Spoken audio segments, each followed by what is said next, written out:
I'm Nigel Plaskitt. I was the puppet coach on Avenue Q, Peppa Pig's Party, and Dr. Dolittle live theatre shows, apart from working a lot for the Muppets, Spitting Image and various other TV shows over the last 20 or 30 years.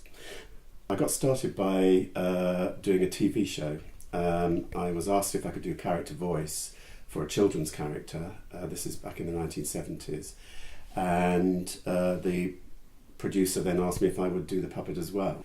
Like any actor, you don't say no to anything, you just say yes. So I started out aiming to do the voice, but then gradually immediately I was doing the puppet as well.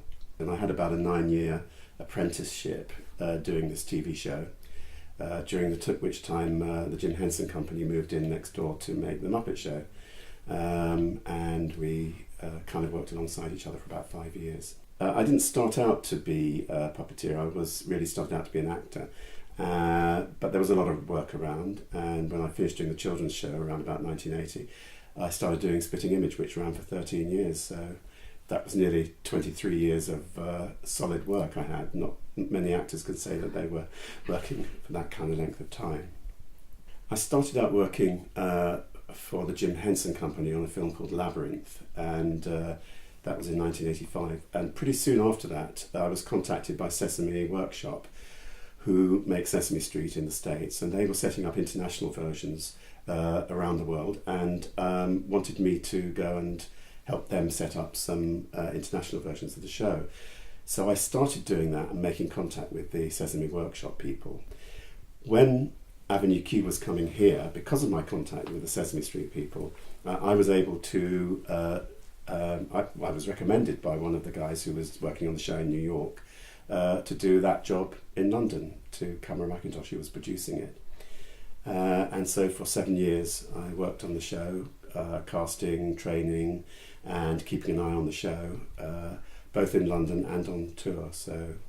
And that's just come to an end for the time being.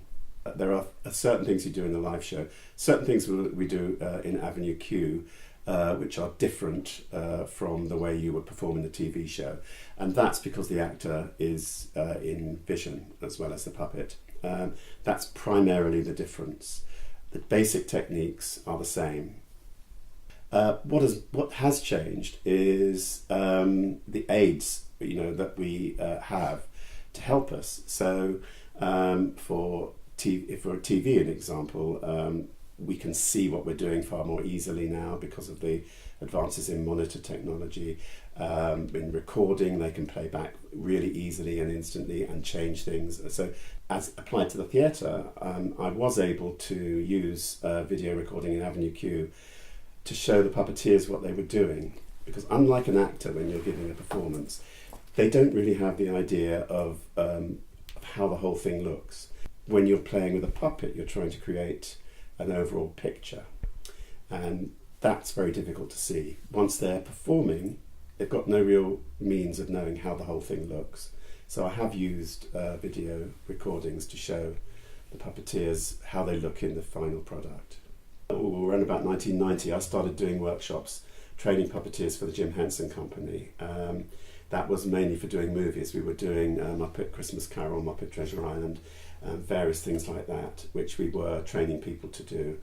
Some TV shows they were doing here, so we would occasionally run workshops. I've got quite a strong background in training, and then the 7 years on Avenue Q, before that Dr. Dolittle in the theatre, and then Peppa Pig as well. So the workshops I'm planning to do are really based on the Avenue Q experience, and I think it's a very good place to start, because you not only do you learn all the basics, but we will be learning working together, two people in one character, and being able to coordinate and all that goes with that. So you'll get the basics, and you'll get also the chance to work with somebody together as a team. All quite important for being able to give a good performance, I think. In some ways it's better not to have any prior experience. I think it's a good idea to clear your mind. That's not to say that people who've had experience can't come and get something from it. I mean, it's always a good thing to do a workshop, but a day is very difficult to do a lot. But you will get the basics, and then it's up to you to kind of take it and run with it, really. What I normally start off with is working for quite a while with just the hand, because that's where the basis of the whole thing is really, is using your hand to open and shut the mouth in time with what you're saying, and maybe varying the little bit that, now I'm slowing down now, varying a little bit with actually the way you say things. So if I do a stress on something, I'll make a bigger movement with the mouth. Yeah? Yeah. Yeah, good. Some people find the coordination for lip sync very difficult, yeah, and can't quite. The most difficult thing is actually when you're opening and shutting your hand doing the mouth movement, for example, and then you want to do something with the other hand, and keeping that hand going, having a dialogue is a very difficult thing to do. So coordination is sometimes a problem. Other than that, most people have got some ability. I think the advice I give to people who want to become a puppeteer or get involved in puppetry in any way is start off with a good acting experience. So you really do need to be an actor. Most of the people that I've worked with training wise in the theatre have been musical theatre performers, and they tend to have the coordination that's right for performing these characters.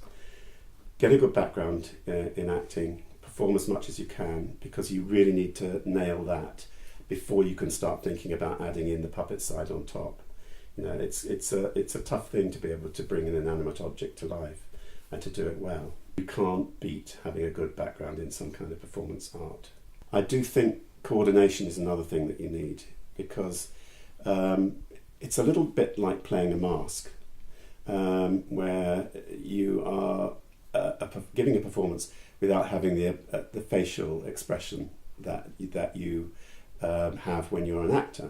So you are now thinking much more of body, the whole body, which is how you play when you play a mask. You use your body much more.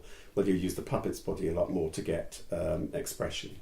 So I think you need to be an actor, yes, you need to have a good performance skill, but you also need to have coordination. You need to be able to play in an ensemble, because 9 times out of 10 playing with puppets means you're working with other people or together in some way. You're very rarely doing it as a solo artist, unless you want to do Punch and Judy or something like that. But on the whole, you're working with a group of people, so ensemble playing is quite important.